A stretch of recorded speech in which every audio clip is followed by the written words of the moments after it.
Hello viewers, I hope you're all doing well.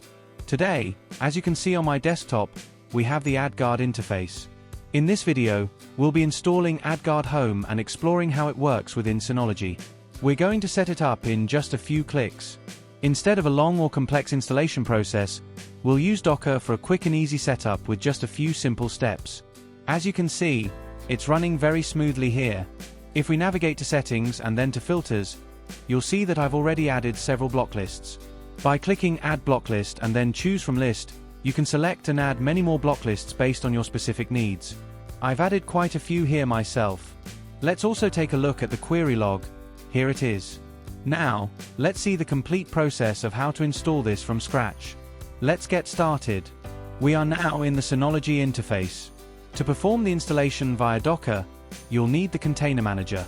On Synology, Docker is listed as Container Manager. If you haven't already, you can install it from the Package Center. I have it installed already, as you can see here. You can find it under All Packages and install it in just a few seconds. Now, open Container Manager. Once it's open, go to the Registry tab. In the search bar, simply type AdGuard. As soon as you type it, the first result you'll see is AdGuard Home. You'll notice the number 1412 next to it. Just click on it, select Download, and choose the latest tag. Then, click Download to proceed. Now, navigate to the Image tab. You will see the AdGuard Home image listed here. It's a file of about 75 megabytes. This is the image we will be installing. So, let's begin the installation process. We have another container already created here, as you can see. It's right here. So now, what we will do is delete this container. First, I am performing a force stop. After force stopping, we will delete it. We had previously created some files for this, which are these resource files right here. As you can see, there were two folders inside, a conf folder and a work folder. What we'll do is delete the entire main folder. We'll delete it here, and our work will begin from this point. So, the first thing we'll do is create a new folder. From here, click on Create Folder.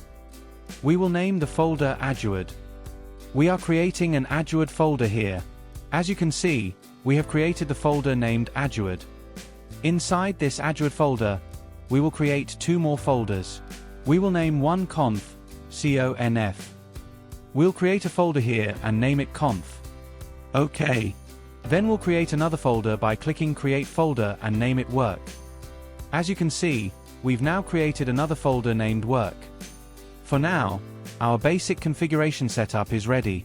Inside the Docker directory, we've created an AdGuard folder, and inside that, we have created two subfolders.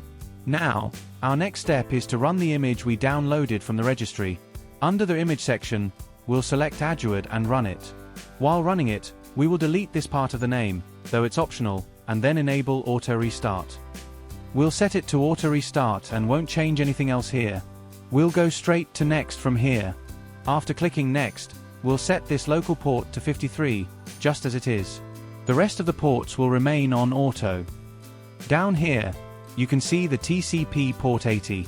You can change this port 80 to any port you prefer. I'm setting it to 3000 here, but you can choose 9000, 4000, or any other port according to your preference. OK. Now, we'll click on Add Folder. Inside the Docker folder, we previously created two folders, config and work. We need to add both of them here. After adding them, we need to enter two specific mount paths. I'm entering them now, so please watch closely. For the config folder, we'll enter this path. I'll provide these in the description. Opt AdGuard Home conf. Next, we'll enter the second path as you can see here. Opt AdGuard Home work. OK. There's nothing else to change here. Leave everything exactly as it is and click Next. Here is the summary. You can see everything is set correctly. Now, click Done. Once you click Done, the setup will move to the container section, and it will begin deploying. Now that the installation is complete, we'll click on the container and head over to the General tab. From here, you'll notice two ports listed, 3000 and 32785. Keep in mind that this specific port number, 32785, can vary. We'll try accessing through this port first. because port 3000 might not be accessible right away. So, let's copy this IP address and paste it here to check if port 3000 is functional. As you can see, the page on port 3000 isn't loading yet. Since port 3000 didn't work, we'll try the other port instead. Let's enter 32785. And there we go, the welcome screen has appeared. I'll switch to dark mode first, as the white background can be a bit harsh on the eyes. Now, click on Get Started. You don't need to change anything on this screen. Everything is set correctly by default. Let's proceed by clicking Next. Next, it will prompt you to set a username and password. For now, I'll just use admin as the username and set the password as admin123. Let me confirm the password again. Admin123. Oh, oops, I made a typo there. Let me fix it, admin123. Okay, they match now. Let's click Next. On this screen, it shows which IP addresses to set on your router or devices. Instead of the ones listed here, you'll actually need to use your Synology NAS's IP address on your router or Windows settings. For now, we'll simply follow the instructions provided here and click Next. Now, as you can see, we are at the Open Dashboard step. Note that the dashboard will actually be accessed via port 3000 from now on. Let's switch back to port 3000. Now we have the login screen. Enter the username admin and the password admin123 that we just created. Once you sign in, you'll be taken directly to the dashboard, as you can see here. After logging in, the next step is to configure your network settings. Go to Open Network and Internet Settings, then click on Change Adapter Options. Select your active network and update the DNS server settings. You can also make this change directly on your router. As you can see, my DNS is currently empty, so I'll enter 10.10.40.40, which is my Synology IP address.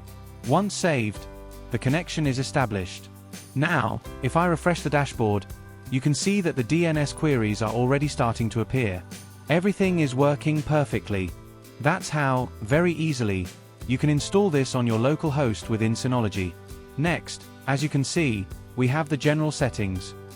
Under General Settings, if you'd like, you can set the filter update interval to 1 hour.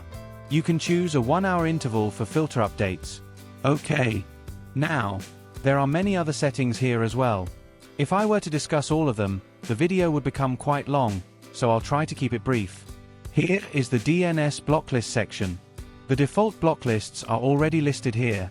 If you want, you can click on Add Blocklist to include many more. For instance, you can add uBlock, or even the malicious URL blocklist. There are plenty of other options here that you can add based on your requirements.